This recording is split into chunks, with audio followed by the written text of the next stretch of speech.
আমরা লিলুয়া টিআরজিআর খেমকা স্কুলের কিছু টিচার অম্বিকা কালনার দর্শনীয় স্থান পরিদর্শনে চলে এসেছি। অম্বিকা কালনা, যা সাধারণত কালনা নামে পরিচিত, পশ্চিমবঙ্গের পূর্ব বর্ধমান জেলার একটি ঐতিহাসিক শহর।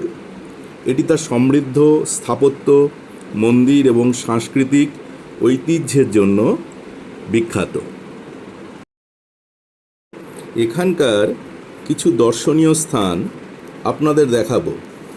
প্রথমে বলে রাখি, এখানে আপনারা আসবেন কিভাবে। হাওড়া থেকে কাটোয়া লোকালে চেপে অম্বিকা কালনা স্টেশনে চলে আসুন। সময় লাগবে 2 ঘন্টা 10 থেকে 20 মিনিট। হাওড়ার দিক থেকে এলে স্টেশনে নেমে ডান দিকে চলে আসুন। এরপর টোটো বুক করে সমস্ত দর্শনীয় স্থান ঘুরে নিন। দেবাশিস শিকদারের টোটো করে আপনারা ঘুরতে পারেন। তার ফোন নম্বর 8617825684। এই ফোন নম্বরে ফোন করে বিস্তারিত জেনে নিতে পারেন আপনারা। আমরা যেভাবে দেখেছি সেইভাবে পরপর দেখে নিলে সময় অনেক কম লাগবে।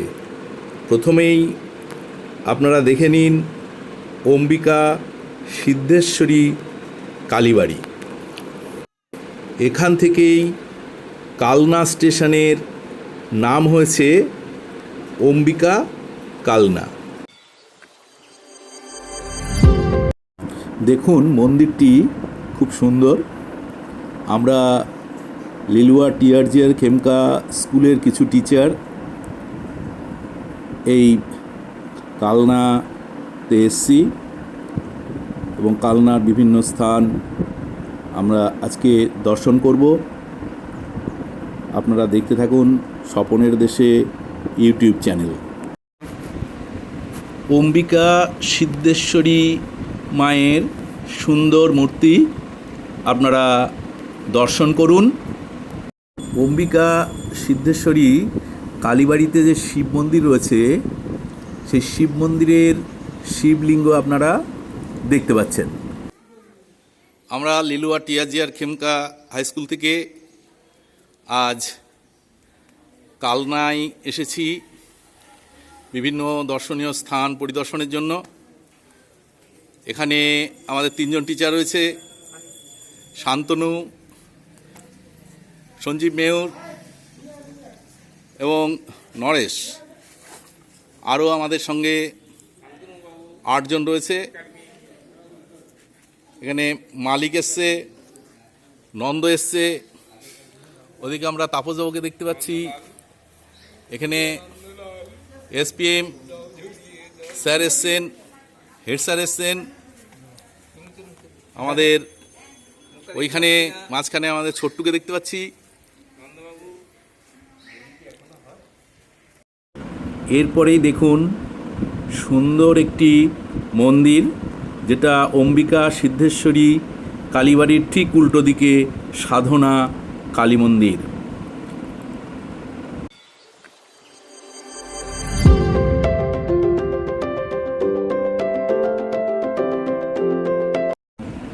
পাশেই 2 পা হেঁটে দেখে নিন শ্রী শ্রী অনন্ত বাসুদেবের সুন্দর মন্দিরটি। শ্রী শ্রী অনন্ত বাসুদেবের রাজবেশ দেখার মতো।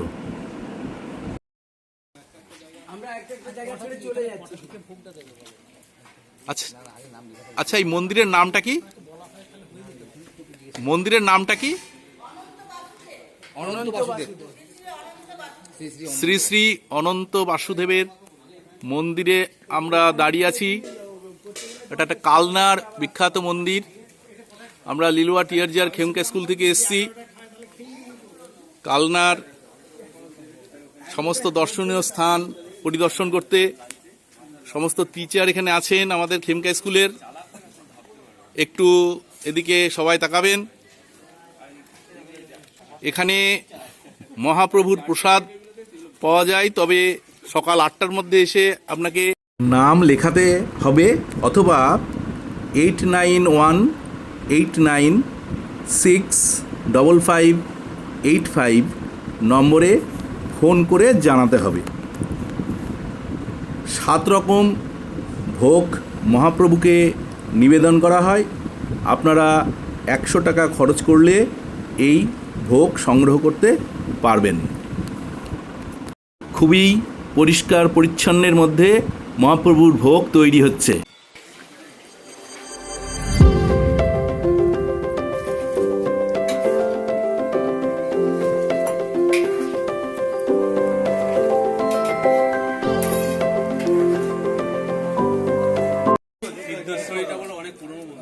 এটা কালনার গোপালজিউ এর মন্দির।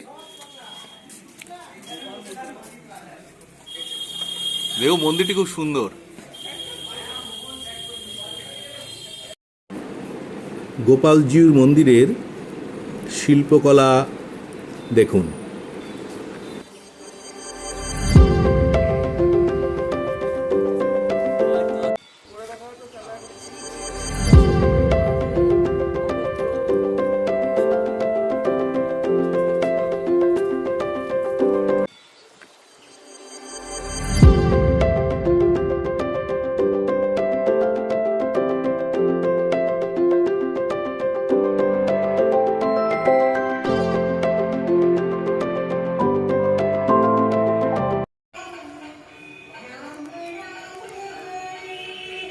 কালনার গোপালজির মন্দির। এখানে গোপাল বিভিন্ন সাজে সজ্জিত।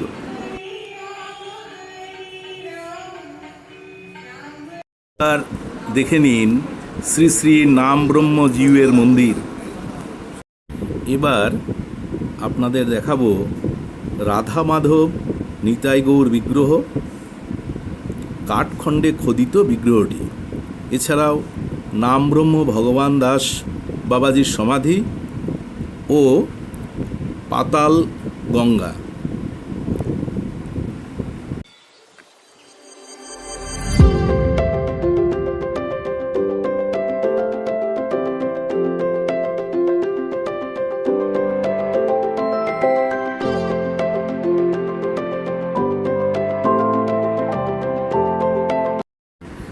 এটি পাতাল ঘর। এটার সঙ্গে গঙ্গার যোগাযোগ আছে বলে কথিত আছে।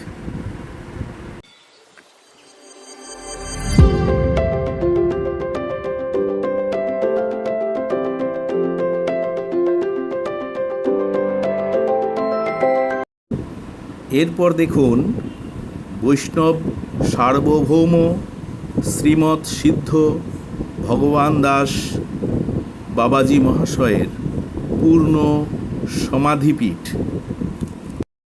এটি মহাপ্রভুর বিশ্রাম স্থান। শ্রী মহাপ্রভু যখন কালনায় আসতেন তখন তিনি এই তেঁতুল গাছটির নিচে বিশ্রাম নিতেন। আনুমানিক এই তেঁতুল গাছটির বয়স 600 বছর।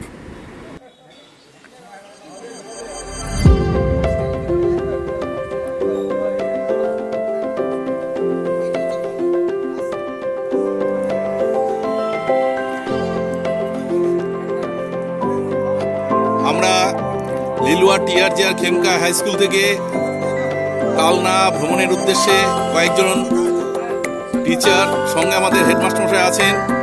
আমরা এসেছি। আমাদের হেডমাস্টার মশাইকে দেখতে পাচ্ছেন,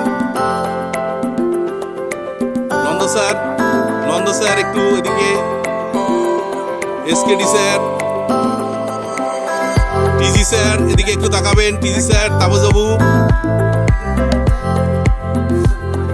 এখানে মালিক স্যার চশমা, কালো চশমা পরে এসছেন। শান্তনু, মেয়র বাবু, এসপিএম শক্তিপদ মাইতি, আর ছোট্ট রয়েছে নরেশ আছে।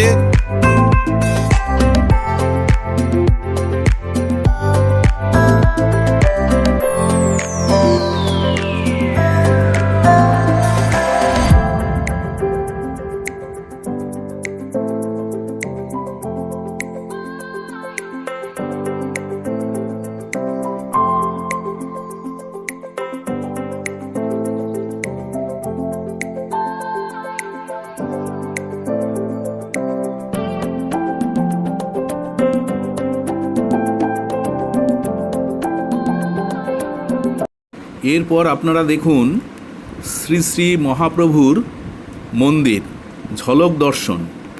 এখানে ছবি তোলা নিষেধ, সেই জন্য ভেতরের কোনো ছবি আমরা দেখাতে পারলাম না বা কোনো বিগ্রহ দেখাতে পারলাম না। এখন আপনাদের দেখাবো নিত্যানন্দ গোস্বামীর শ্বশুরবাড়ি, এবং আমরা এই দরজা দিয়ে তার শ্বশুরবাড়িতে প্রবেশ করছি।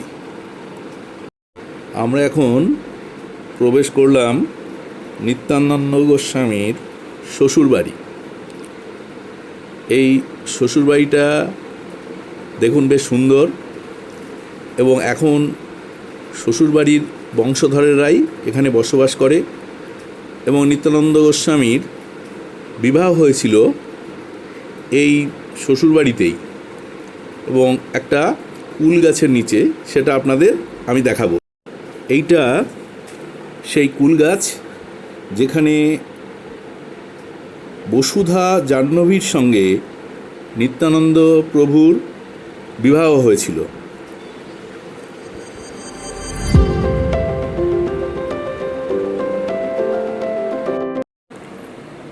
এটা আপনারা দেখছেন কালনা রাজবাড়ি, যা কালনা রাজবাড়ি কমপ্লেক্স নামেও পরিচিত। এই রাজবাড়ির নির্মাণ মূলত 18 শতকে শুরু হয়। এই রাজবাড়িতে বেশ কিছু উল্লেখযোগ্য স্থাপত্য ও মন্দির রয়েছে, যেমন নবকৃষ্ণ মন্দির, পঞ্চরত্ন মন্দির ইত্যাদি। এখানে রাজবাড়ির উল্টো দিকে যে 108টি শিব মন্দির রয়েছে, যেটা আমরা এরপরেই দেখাবো, এটি রাজবাড়িরই একটি অংশ।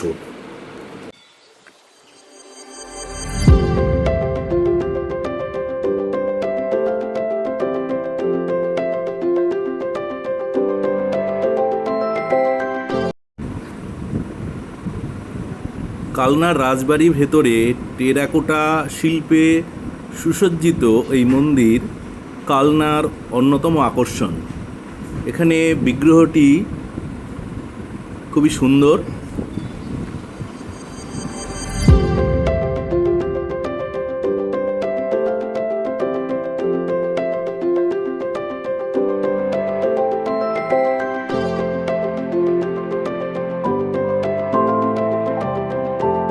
কালনা রাজবাড়ির ভেতরে একটি অসাধারণ মন্দির এবং অসাধারণ টেরাকোটার কাজ।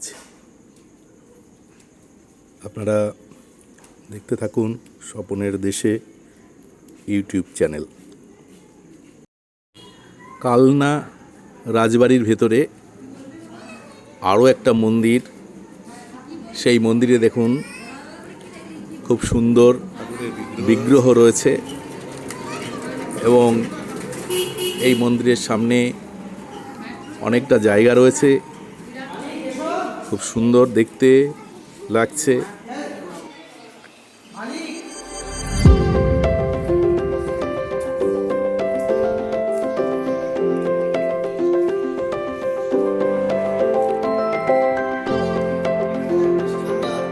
কালনার রাজবাড়িতে পুরনো দিনের পালকি রাখা আছে।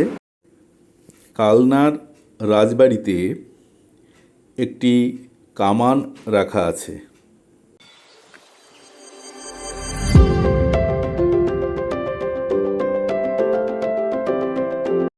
কালনা রাজবাড়ির ভেতরে একটি পঞ্চবৃক্ষ রয়েছে, যেখানে বট, অশ্বত্থ, কাঁঠাল, নিম গাছ ও খেজুর গাছ রয়েছে।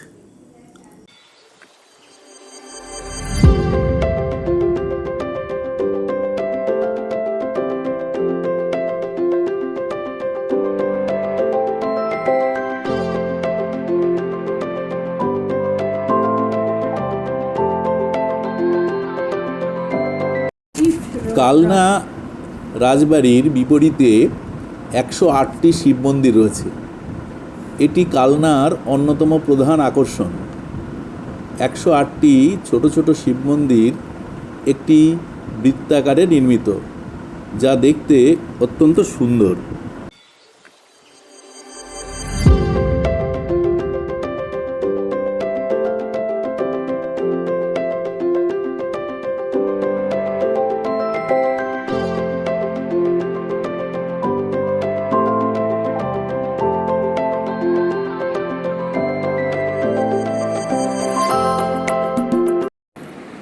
এই মন্দির কমপ্লেক্সটি 1809 খ্রিস্টাব্দে বাংলার 1216 সালে তৎকালীন মহারাজা তেজচাঁদ বাহাদুরের রানী বিষ্ণুকুমারীর আদেশে নির্মিত হয়। মন্দিরগুলোর স্থাপত্যশৈলী ও নির্মাণশৈলী বাংলার ঐতিহ্যবাহী টেরাকোটা শিল্পের অনন্য দৃষ্টান্ত বহন করে। মোট 108টি শিব মন্দির চতুর্দিকে দুটি বৃত্তাকারে বিভক্ত। প্রথমে দেখিয়েছি মন্দিরের বাইরের বৃত্ত, এখন দেখছেন মন্দিরের ভেতরের বৃত্ত। বাইরের বৃত্তে 74টি ও ভেতরের বৃত্তে 34টি মন্দির রয়েছে। প্রতিটি মন্দিরের ভিতরে শিবলিঙ্গ স্থাপিত রয়েছে।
আমরা এবার চলে এসেছি কালনার ভবা পাগলার মন্দিরে। এটি একটি বিখ্যাত মন্দির। ভবা পাগলা ছিলেন এক বিশিষ্ট তান্ত্রিক ও শাক্ত সাধক, যিনি কালী সাধনায় নিবিষ্ট ছিলেন। এটি এক গুরুত্বপূর্ণ শাক্তপীঠ, যেখানে বহু ভক্ত ও সাধক তন্ত্রমতে পূজা অর্চনা করতে আসেন। এখানে মা কালী সহ বিভিন্ন দেবদেবীরা পূজিত হন।